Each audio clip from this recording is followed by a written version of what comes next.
A few of my friends have been badgering me for my bacon, cabbage and lentil soup.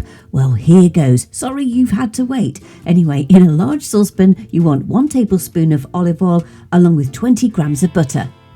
Then I'm adding in 150 grams of pancetta and 100 grams of streaky bacon. You can just use either or, but you need around about 250 grams.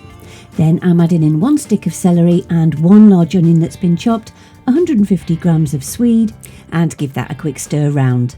Then I'm adding in 2 carrots, they're 2 small carrots or 1 large one, along with 1 large leek. And just the eagle-eyed amongst you will notice this isn't cabbage I'm using. You could use half a cabbage of your choice.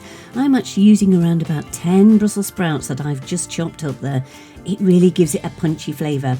Then you'll add in 40 grams of red lentils. You could use potatoes if you want. And then you want to add in 1.5 litres of either chicken or vegetable stock, it's your choice, and simmer for around about 25 minutes. I just season at the end. I test it for salt, but if you've got good bacon, you don't need it. Just a good grinding of pepper. It is absolutely delicious, freezes well too, and I also love it with my homemade focaccia, so you can try this recipe too. They're all on my website, which you should know by now. It's cookingwithemily.co.uk.